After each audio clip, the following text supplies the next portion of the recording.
Modern cars are expensive. I mean, this humble Hyundai cost the original owner something like $46,000. Now that's a lot of money. And if you want it to last and you live in the snowy, salty regions like New England, then you're going to want to do something to protect it. You can pay a shop to do this, or you can just do it yourself. The shop has better equipment, better materials, better pizza, Papa John's. Whereas all we have is a can of fluid film and a dirty t-shirt that we can not have to worry about. Now on this car, what I'm going to do is the spare tire is right there. Now's a good time to lower it down and check the pressure. Who does that, right? Who checks their spare tire pressure these days? I gotta get this out of my way. But no, seriously, New England is especially known for rusty cars, amongst other things. And the reason for that is we have snow. This little cap comes off. And what do we do when we have snowy roads? We salt them. And if you drive on the highway very much, they use an evil version of salt called sodium chloride. It's a liquid sodium chloride material. And that stuff is especially harsh. How do I lower it? What was the direction? Oh, I think you crank it this way. No. There we go. Now we should start seeing it come down. Oh, look at that. So how do we prevent salt from eating our precious metal vehicles? Well, we spray it. We spray anything we can that's in the line of fire with fluid film. You could also use used motor oil. Some shops will do this. They'll either use a recycled motor oil product. They'll use lanolin oil, which is what fluid film is. Fluid film is what I use. You can get it in these spray cans, or you can get it in a jug, and then use a pressure sprayer, which is probably the best way to do it. But good old-fashioned fluid film. I love this stuff because it's not toxic. It is not made from petroleum. It is actually a byproduct of the sheep shearing industry, which makes it actually quite good for the, well, it's not good for the environment, but it's not harmful. As harmful as hydrocarbons from the ground. Now, this effing thing is effing stupid. Come on, you. Can't get it out of there. Oh. God bless Hyundai for actually putting a spare tire under these things. I'm gonna pressure wash that while I'm here. I'm gonna take the pressure washer out for an unrelated project, and I'm gonna clean that tire because why not? So, how do we do this? Well, we take our can of fluid film and we shake it up. And again, make sure that it's a dry day. There's no water under the car. And you just spray everything you can, liberally, with fluid film. It's that simple. Now, I did this car last year around this time. Actually, no, I bought the car in October of last year, so I think I did this probably sometime in late October, early, would have been like early November, I think. And you just kind of spray everything you can, get it into the little holes. Now, I'm only spraying this, see this stuff right here, this is not undercoated. This is the phosphor coating from the factory, but this is where cars rust, especially up here in New England. And you want to get inside those little holes. That's where rust starts. Now, you might be wondering, This stuff must smell horrible. It doesn't. Lanolin oil smells like... You ever been to an agricultural fair where there's a lot of sheep? Kind of like that. It smells like an old tractor. I think farmers use this stuff to rust-proof their implements and for lubrication. But you can see last year I sprayed it and there's still a nice oily coating everywhere. Now, in contrast, my girlfriend's vehicle is a year older than this one. It's a Mazda. And it looks really bad underneath. I mean really, it looks nasty. There's flaky rust everywhere. This car, not so much. This is about as good as you're gonna find one of these. Because this one has been coated already once. Now, this is plastic, we don't need to coat that. But we are gonna coat body seams. This is the trunk pin. You want to get all that nice and coated. But you don't want to get the exhaust. But if you do, it's alright. It's not the end of the world.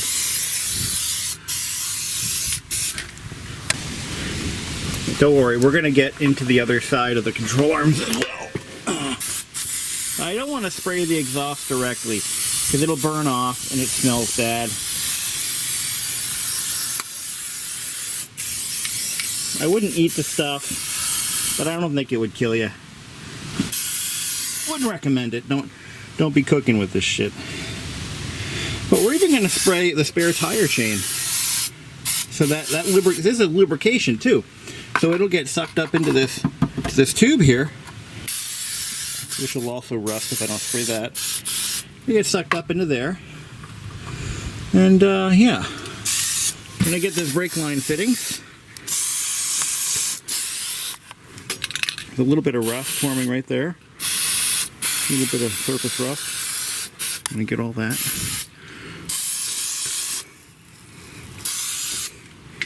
Yeah, and that's how you do it.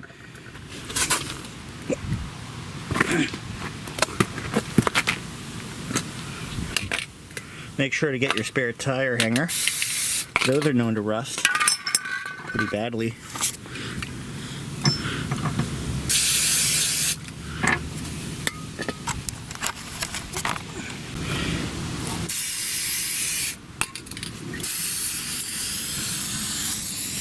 The rail seam.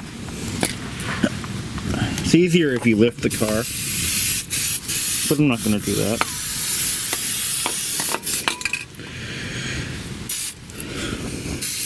Suspension linkage. You don't want to get your brake drums or your brake discs. So that's one caveat. You don't want to get those. Let's see if I can get this camera stuff up in there any better. But body mounts, suspension mounts,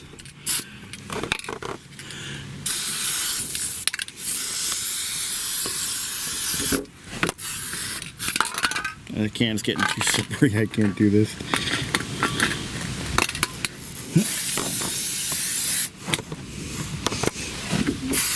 It's actually a lot easier to do this while you're doing like a brake job or something. Little metal brackets for mounting shit. You want to get all that. This right here is like the zone where all that shit, all the salt goes and the sand and everything. A lifetime of living in New England has taught me a couple of things. This right here, wherever the rear trailing arm or whatever suspension components you have, wherever they bolt to the body is where they are more likely to rust. That's for a variety of reasons. One of them being that's where salt tends to accumulate in the winter months. And while you're at it, fix things that you find that are broken, like this clip. That doesn't clip into anything. Oh, the clip itself is broken. Anyway, so you see we got all the little linkages and components. Now, again, this car is now 3 going on 4 years old, or is it 4 going on 5. And it still looks like the day it was born underneath. And that's kind of what you want to preserve. Because a car that looks like it spent a month under the ocean isn't a car that has much resale value at all. And don't be afraid to spray things like differentials and things like that, because those components tend to develop a layer of corrosion. Really just looks bad. It doesn't cause any functional issues. It just looks bad. Now in the front, we're going to nail the control arm bushings, control arm mounts. Allegedly, this stuff does not harm the rubber bushings. I looked into it.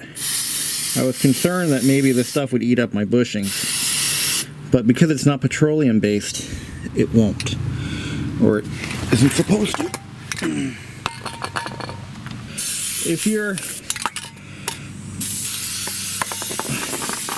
older or arthritic or have any mobility issues of any kind, doing this yourself may not be practical. Understood. I get it. That's why there are many shops in New England that will do this for you. All over New England. That's plastic. We don't need to spray plastic. We don't want to spray the catalytic converter either. Just FYI. And get it all up in here and get the rail and all that. And then what you're going to do, once your car is oiled up, like the Gulf Coast, what you got to do is just drive it.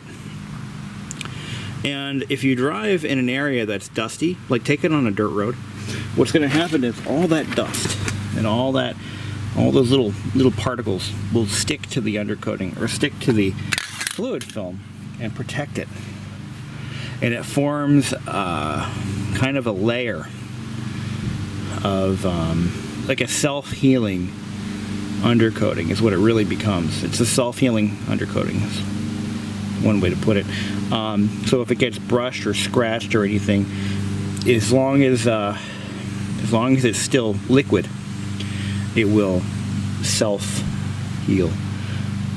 So one thing to be aware of is that fluid film isn't permanent; it washes off, which is even better, because if you have to make any major repairs to the suspension down the road, you can just you could pressure wash it off with a degreaser.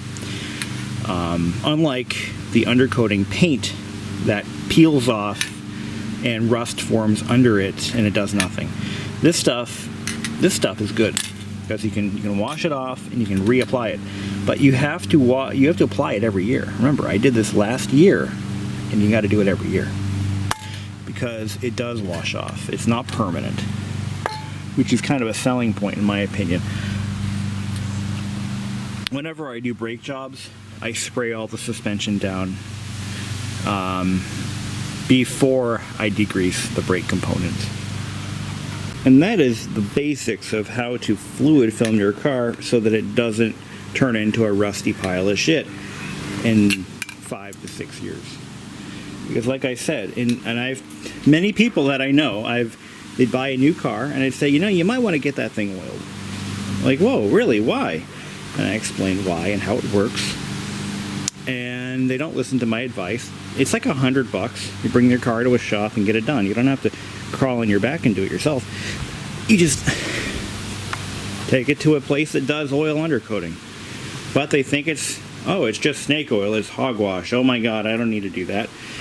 And then they, a couple years later, their brand new $70,000 truck, the frame's covered in rust, the suspension's all flaky, rusty, and I'm like, oh, you didn't get it coated, did you? I'm sorry. Look, each to his own. I didn't pay a lot of money. I mean, I paid a good chunk of money for this vehicle, but to me, that's it's a lot of money. Didn't pay what it cost new, thank God. But I want it to last. I don't want to have to be dealing with rusty control arms and suspension mounts that are pulled out of the unibody because I didn't spend $10 on that. Was $10 to do that, $10. I'm not done. I still have to do the passenger side front, but this is a $10 can. For $20 I can do the whole freaking vehicle and then have leftovers. So it's kind of one of those, you spend 20 bucks now, you save thousands of dollars later. Do it every year though, every year, to touch it up, patch it up, you know, and your car won't rust. That car is 3-4 years old now. It's got 40,000 miles on it, and it didn't have a speck of rust under it. It doesn't yet, and it never will, as long as they take care of it. But like I said, you bring it to a shop, spend $100-200 bucks, they'll do the whole car for you. You don't even have to break a sweat.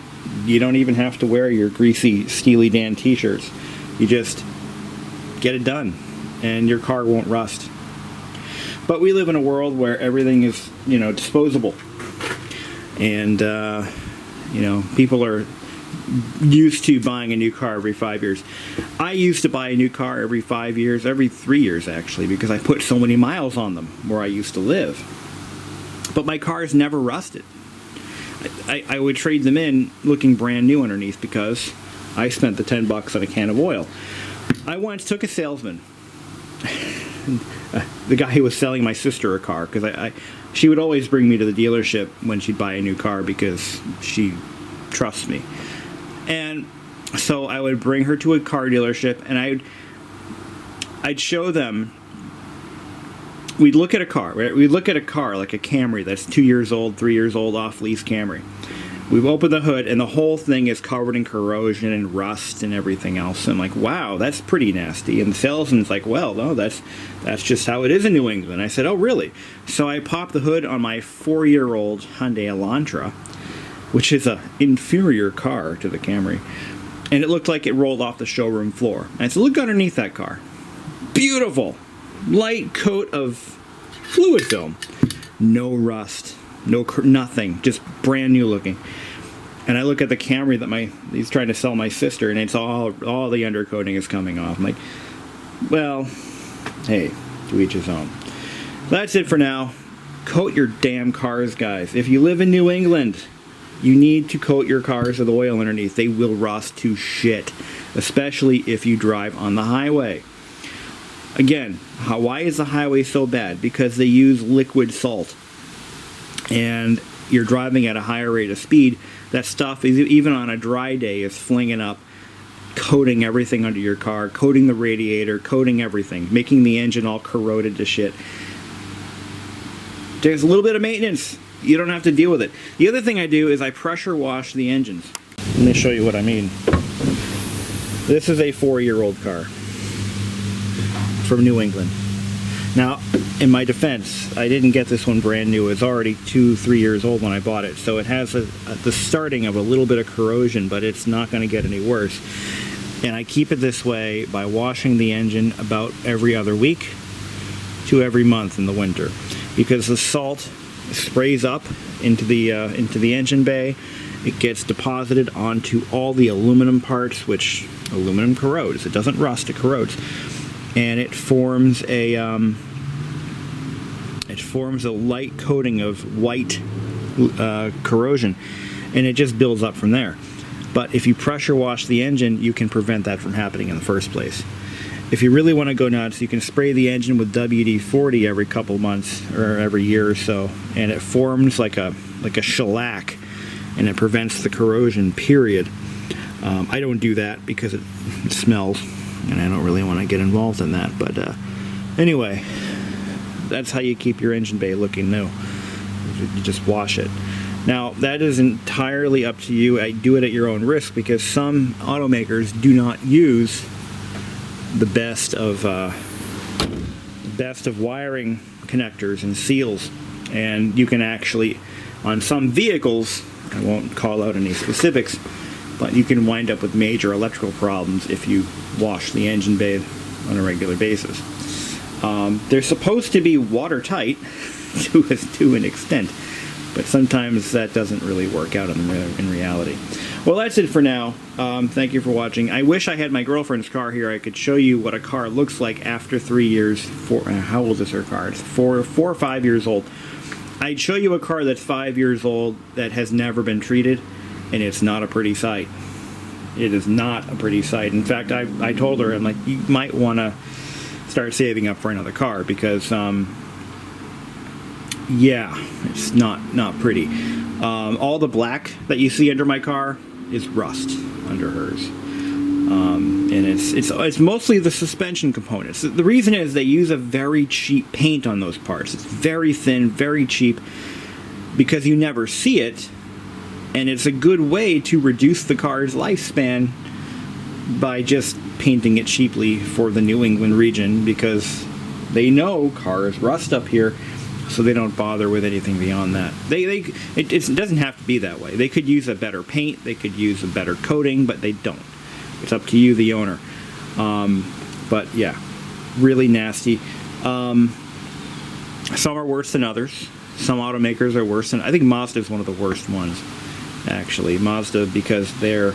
Well, the older ones. You know, when they were breaking away from Ford, I think they cut a lot of corners, and that was one of them. Once again, fluid film. But yeah, she'll be replacing control arms in 3 or 4 years from now, I believe.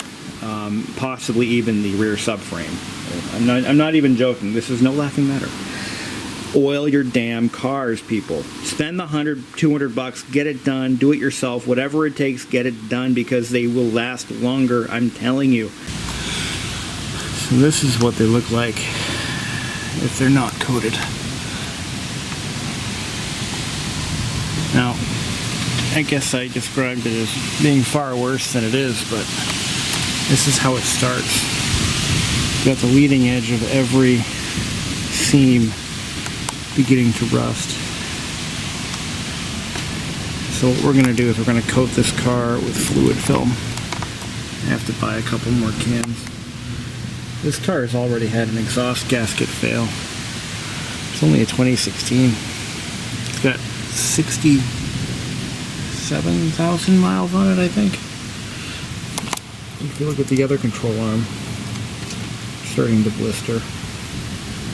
So this car is savable, but we're just going to have to be careful and really start to be mindful of that. You see that? What's that? The upper control arm over there in the back. Yeah, it's starting to go. Now, you'll notice that this one, you see how the lower control arm and mounting areas are already coated. I coated this when I did the front brakes a couple weeks ago. But you can see it's already starting to rust there. And it looks like the body seam is good. So yeah, we're just gonna coat this car in the next week or two. So that rust will hopefully stop. Yeah, I just did new plugs, I did new belts, and front brakes on this car. Was it? Yeah, 2 weeks ago. And but yeah, you can see this is again the aluminum casted components, the cylinder head, the block. This is what they look like if you don't pressure wash them on a regular basis. This one's not so bad because I've cleaned this car under the hood several times since my girlfriend bought it. She bought it 2 years ago. Well, no, she bought it 3 or 4 years ago. She's had this car for a while. If I recall, she actually bought it. Funnily enough, she bought this car about a month after we met. And before this, she had a Toyota RAV4, a 2007 RAV4 that she bought brand new. And she had it for over 10 years. And then she, after we met, she bought this. This car has actually treated her pretty well. I do kind of dump on it a lot because I just feel that it's kind of chintzy. I mean, you know, it's, yeah, This is Mazda circa 2017, but it's what is it, 16? 2016. You know, this is the kind of shit that Mazda builds, or built back then. They've improved a lot since then, I've heard. But one of the things about this CX-5 is, while it may not look like much, and it may not feel like much when you touch things on it that are supposed to be rigid, what it has going for it is the chassis and drivetrain. This car is incredible to drive, absolutely incredible to drive, for an SUV anyway. Now this is in size comparison to the Hyundai Tucson, and in the same price bracket as the Hyundai Tucson. And I've driven the Hyundai Tucson. It's a miserable car to drive because it's like, just doesn't have any power, and it doesn't really have much feedback. You drive this thing, not only does it have the power, but it has the handling to go with it.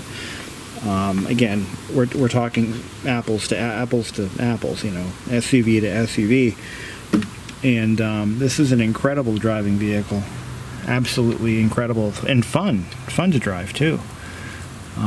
But like I said, you know, circa 2016 Mazda, it's just kind of chintzy, you know, everywhere you look. The dash is, you know, kind of funky and weird. It's a great car though, I'll give it that. But just kind of, you know, whatever. But I look at it this way, you know, in 2016, Mazda was still trying to get their shit together after the whole Ford fiasco, which, you know, if they had stuck to Ford, you know, through and thick and thin, and Ford hadn't gotten rid, I think Ford sold Mazda to itself. I forget how that all played down. But Ford was divesting itself of every company it acquired. Volvo, Mazda, Aston Martin, they were just kind of dumping assets, and it was a good thing that they dumped Mazda, because it got Mazda to reevaluate their place in the market and, you know, start to kind of reinvent themselves. And it was for the better. This car was kind of a transitional vehicle. I think this was one of the first cars designed after the divestiture, whatever. This was like one of the first cars they did, I think, on their own. But I think it still carried over a lot of Ford era design, just like the Miata had done, you know, until its first major redesign after the Ford thing went down. But I digress. It's not a bad car. It's a comfortable little car. It's just kind of chintzy. But like I said, it's not much to look at, and it's you know, built like a Ford product in some ways, but you get this sucker on the highway and it screws. But yeah, you can see the salt deposits, they land on these components and they start to corrode. That's why you got to pressure wash your engine bay on a regular basis. That won't happen if you do. But, you know, this is actually, you know, I was surprised at how easy it was to work on this car. I did the belts and the brakes. It took me about an hour to do the whole job, maybe 2. I did the plugs as well. Everything that I've done to this car has been a piece of cake. Absolutely easy as pie. And this has a stretch belt, which I'd never put a stretch belt on before, and I did it without any special tools. It took me a little bit of figuring, but I got it done. So, anywho, off we go.